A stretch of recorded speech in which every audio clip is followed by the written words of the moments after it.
อยากจะเอาคลิปธรรมดามาทำให้มันดูเป็นมิติด้วย Parallax Effect CapCut จัดให้ได้เลยครับ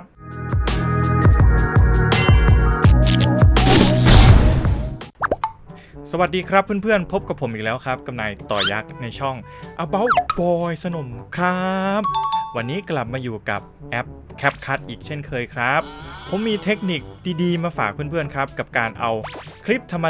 ดาของเรามาทำให้มันมีมิติยิ่งขึ้นหรือศัพท์ทางเทคนิคเรียกว่า Parallax นั่นเองครับก็เป็นการแยกระหว่างวัตถุกับฉากหลังออกจากกันให้มันมีความต่างชัดเจนนั่นเองครับก่อนเพื่อนๆจะไปชมคลิปนะครับฝากเพื่อนๆกดติดตามนะครับแล้วก็กดกระดิ่งไปแจ้งเตือนทั้งหมดด้วยนะครับจะได้ไม่พลาดคลิปใหม่ๆของช่อง About Boy สนมนะครับขอบคุณมากครับก่อนจะไปตัดคลิปนะครับเดี๋ยวมาดูตัวอย่างการถ่ายทำคลิปแบบง่ายๆกันก่อนครับในตัวอย่างนี้ผมก็ตั้งกล้องทิ้งเอาไว้นะครับแล้วก็ไปทำท่าเหมือนกำลังจะเดินเข้ามานะครับแต่ว่าเราจะเอาช่วงที่เดินนะครับเดินทำเป็นเหมือนจะยิ้ม แล้วก็ออกจากกล้องไปแค่นั้นเองเลยครับเมื่อเรามีคลิปธรรมดาแล้วเดี๋ยวเราไปตัดให้มันดูมีมิติยิ่งขึ้นดีกว่าครับให้เพื่อนๆนะครับเข้าไปที่แอป CapCut นะครับแล้วก็เพิ่มโปรเจกต์ขึ้นมาใหม่ครับไปเลือกคลิปที่เราถ่ายมาเมื่อสักครู่นี้เสร็จแล้วกดเพิ่มเลยครับจากนั้นนะครับให้เพื่อนๆทำการคัดลอกคลิปก่อนนะครับกดที่คลิปเลื่อนไปทางขวาสุดเลือกคำว่าคัดลอกจะได้2คลิปลักษณะแบบนี้นะครับจากนั้นเราก็ไปให้คลิปมันไปอยู่ข้างล่างด้วยวิธีการที่ง่ายคือกด Overlay แล้วก็คลิกที่คลิปข้างหน้าเลื่อนไปหาคำว่า Overlay ที่เป็นลูกศรไขว้นะครับก็จะได้ลักษณะแบบนี้นะครับจากนั้นให้เพื่อนๆทำการตรึงในส่วนของคลิปแรกนะครับก็ไปแตะที่คลิปแรกนะครับอยู่ในตำแหน่งแรกเลยเราจะเอาแบบประมาณว่าพื้นที่โล่งๆแบบนี้นะครับจากนั้นเลื่อนไปทางขวาหาคำว่าตรึงครับก็จะได้แบบนี้จากนั้นเราก็ดึงส่วนที่ตรึงออกไปให้สุดคลิปแบบนี้ครับ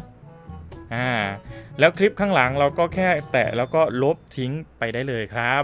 วิธีการที่จะแยกคนออกจากพื้นหลังง่ายที่สุดก็คือการลบพื้นหลังนั่นเองนะครับเพื่อนๆก็แตะคลิปข้างล่างที่เราเพิ่มโอเวอร์เลย์เข้าไปนะครับไปที่คำสั่งลบพื้นหลังครับแล้วก็รอจนกว่ามันจะเสร็จนั่นเองครับผมจะบอกเพื่อนๆอย่างนี้ครับว่าเรากำลังเดินเข้าหากล้องแต่ว่าฉากหลังก็จะต้องถอยตัวออกจากเรานะครับมันก็จะเหมือนกับประมาณว่า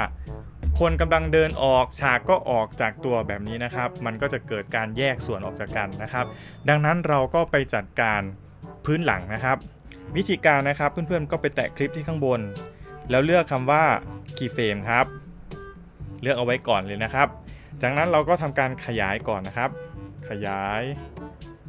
แล้วก็ดึงขึ้นไปแบบนี้นะครับให้เห็นพื้นที่ข้างหลังนิดหนึ่งนะครับจากนั้นเราก็เลื่อนมาครับให้ถึงตรงที่เรากำลังจะเดินนะครับเรากำลังจะเดินประมาณนี้นะครับเราก็แตะที่ Keyframe อีก1ครั้งแล้วเลื่อนไปจนสุดคลิปนะครับเราก็ค่อยย่อนะครับย่อลงมาแบบนี้นะครับเดี๋ยวเรามาลองดูครับว่ามันจะต่างกันยังไงนะครับลองกดเล่นดูนะครับกำลังเดินเข้ามาตอนนี้ยังไม่มีอะไรเปลี่ยนแปลงนะครับแล้วเดี๋ยวพอตอนเดินนะครับมันจะแยกออกจากกันเลยครับเห็นไหมครับก็จะได้ดูเหมือนกับว่ามันมีมิติยิ่งขึ้นนั่นเองนะครับอันนี้ก็เป็นเทคนิคง่ายๆนะครับที่เราเรียกกันว่า Parallax Effect นั่นเองนะครับหลังจากนั้นเพื่อนๆก็เอาไปใส่เสียงเอฟเฟกต์หรือว่าใส่เสียงเพลงตามที่เพื่อนๆต้องการได้เลยครับก็เป็นเพียงคอนเซปต์เล็กๆน้อยๆนะครับเมื่อโอเคเรียบร้อยแล้วนะครับอย่าลืมเวลาที่จะ Export ออกไปนะครับเพื่อนๆก็มาแตะตรงนี้นะครับในฝั่งของ iOS สามารถที่จะปรับความละเอียดแล้วก็อัตราเฟรมเรทตรงนี้ได้เลยนะครับเมื่อโอเคเสร็จแล้วก็กดที่ลูกศรชี้ขึ้นเพื่อทำการ Export ได้เลยครับ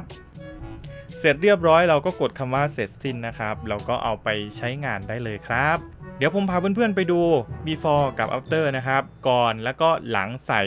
Parallax Effect นั่นเองครับ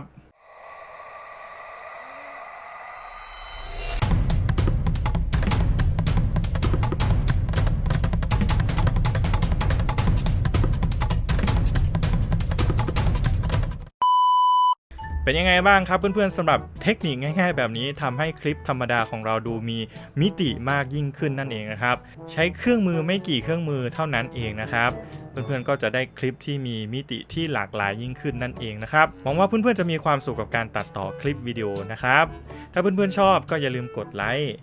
กดแชร์แล้วก็คอมเมนต์มาร่วมพูดคุยกับผมได้เสมอครับและที่สำคัญเลยนะครับถ้าเพื่อนๆไม่อยากพลาดเกี่ยวกับการตัดต่อคลิปวิดีโอง่ายๆด้วยมือถือแบบนี้นะครับก็อย่าลืมกด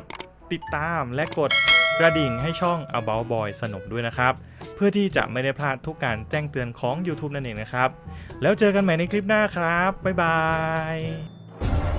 มีคลิปแนะนำให้เพื่อนๆกดดูได้นะครับสำหรับใครที่ยังไม่ได้กดติดตามก็กดติดตามเป็นกำลังใจให้ผมด้วยนะครับขอบคุณมากครับ